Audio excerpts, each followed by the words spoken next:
Hi, and welcome to another video of Carolyn Crafts. Today we'll be looking at how to put together your Cricket Loom. So this is the 10-inch Cricket, and it comes in a box here. When you open it up, there's all these parts and pieces. I'm not left-handed. So there's project instructions, so they have two different projects for you to get started with, sort of beginner type stuff, and then some assembly and weaving instructions. And then also in here, so here's the heddle. You can buy ones of different sizes. This is for sort of a worsted weight yarn for your warp, but you can, they have also a larger one and a smaller one, I believe. Okay, so step one is to attach the front and back beams to the sides of the loom. So to do that, you're going to want your two sides ready, and you want these little plastic bits called the ratchets to be on the outside. This is going to end up being like that, and see the little little silver nuts here are going to be on the inside, and then the plain one will be the plain side that doesn't have anything attached yet will be on the left. And you're going to attach the beams here, which these are the ones that don't have the plastic attached. So there's some others that come with the plastic on there. So it's the other ones that are just wood with holes on the end. And you're going to put the holes right there. So see, there's holes like at the top here. So that one and that one. Okay, so here is an example of how we're attaching it. So we've got the screw through there. This is the 1.5-inch screws, so they're the larger screws that come with it. And you're just screwing it through that hole and into here. Okay, so here's how it should look now. You've got a piece on this end, piece on this end, and so it looks kind of like a sleigh. On the right side, you should have these little plastic guys, and on the left side, none of that. And you can tell which end's the front because it's the sort of the smaller bit here, and the fatter bit would be the back. So next, what you're going to do is you're going to take these beams that do have the plastic bit on them, and you're going to insert them through here, and it'll go through the hole at the end. It's hard to do this with one hand. There we go. And this plastic bit will be next to your little guy here, and see, it'll help you do stuff later when you're weaving. It'll help hold the tension in place. And then you're going to put the back one in as well. I don't believe it matters which one you put where, but same thing. Slide it in from the outside, straight across through the hole. Then over here to where they're sticking out, and take the second biggest screw, they're 1 inch long, and these really big washers. And you're going to put the washer on over the edge, and then screw it in place. Okay, so it should look like that. There's these washers here that are quite large with the screws in the middle. And this should be able, the lower beams should be able to turn freely.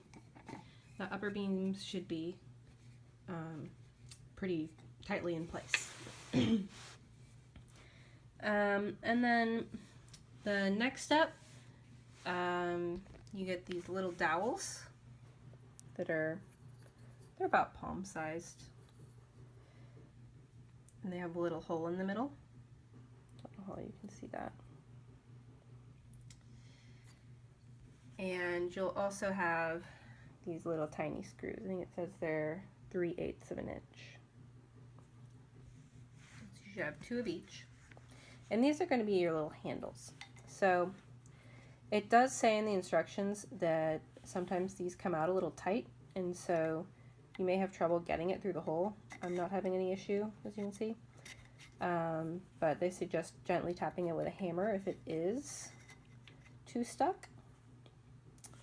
And then once it's in, you'll put the little screw in through the hole, and you'll line it up so it goes through that hole as well while it's inside there. And then tighten it down. And they said you might need an electric screwdriver for that as well, or you can try rubbing a bit of bar soap on if you are just using one of these. So I'm going to try to do it by hand, and we'll see how well that works, because I do not own an electric screwdriver. Okay, so I actually got this guy in no problem. Went right in by hand. One tip I would suggest is if your eyesight's good enough, carefully like peer through the big hole and see when the little hole, or well, I guess they're both little, peer through the hole that's on the outer dowel bit and try to see when it lines up with the hole on the inner dowel bit, which I don't think you can see on the video, but I'm able to see it by peering through there with enough light in. So if your eyesight's good enough, you might be able to do that, and that should make it easier to get the screw to go in all the way. Because I didn't really have much resistance at all on the other one. It went in just fine.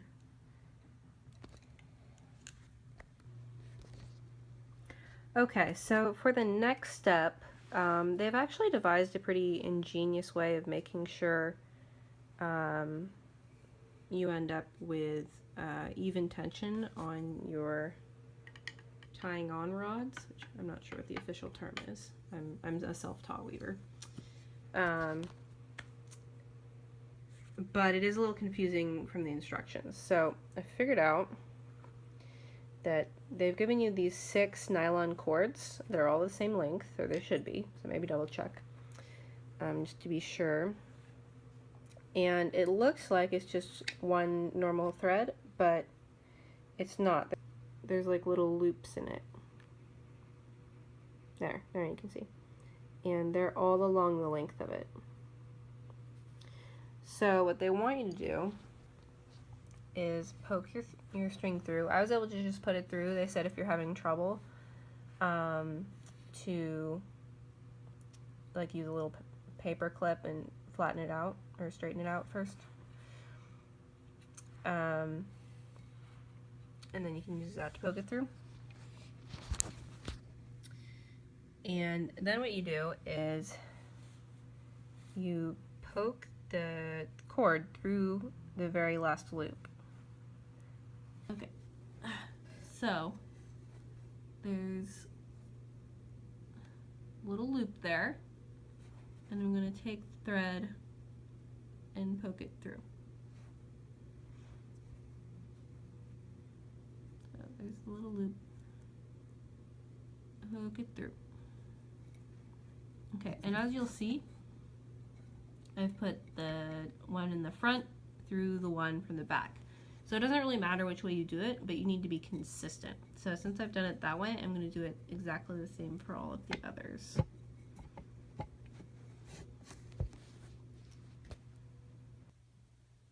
So as you'll see, I've poked it through again without turning the rod, so don't turn the rod while you're doing this. And again, I've poked the thread that's coming from the front through the very last loop in the thread coming from the back. And then pull tight. And this is all on the back part of the loom. But you do this on both the back and the front beams. So all 6 cords you attach like this. So this ensures that all your cords are the same length, and we're going to attach them to another bar in a moment. And so it'll be nice and even. That the bar will be held parallel to the ones that are screwed in. And the other nice thing this does is it allows you to make repairs really easily if one of the threads breaks. So I think if it were going to break, it would probably break, you know, here on the end at that last little attachment of the loops. So if that happened, what you would do would be to just pull it out and then pull the thread, and basically just put the thread in the next loop down.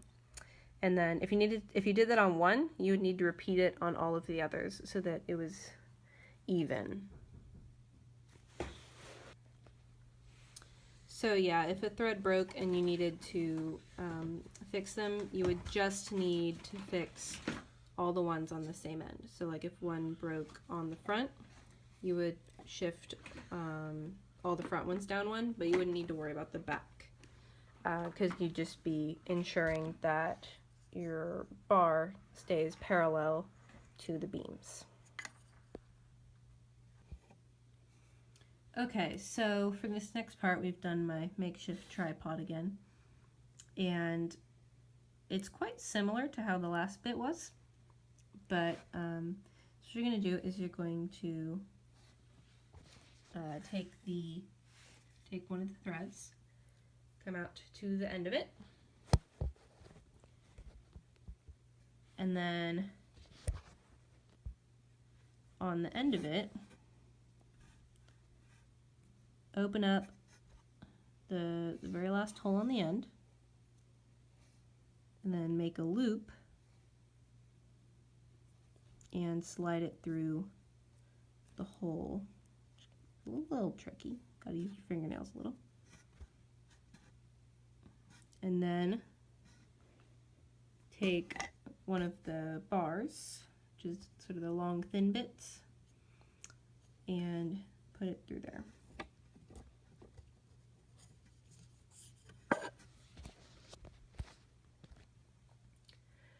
Okay, so then you pull tight.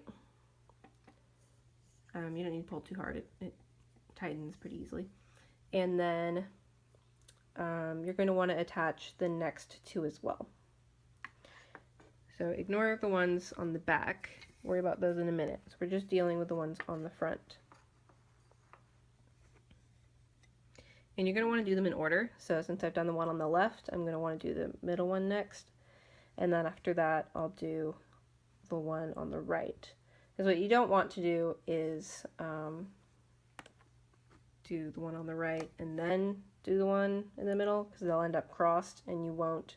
This will end up like that and it won't be parallel, and that'll make your weaving quite a mess later. So you want to do one side, then the middle, and then the other side. So once you've got all three of the side attached, it should look like this, and it'll pull away really parallel, nice and attached to the bar on the end. When you turn this here, it'll roll up, and looks like I need to fiddle with the placement a little bit. There we go. It should roll up pretty parallel. So yeah, that's pretty good. To repeat the process on the other side. So whenever you're doing this, make sure that they're all sticking out nicely and none of them have gotten like wrapped around or anything, because that'll change the length. So see, when it's wrapped around, that one's shorter, and then it's not going to work when you attach the bar on. So you want them all to be arranged in the same way. So I'm having them just right as they're coming out, they're nice and flat. And see, they're all the same length. And so I'm going to attach it exactly the same way, and then the loom will be done.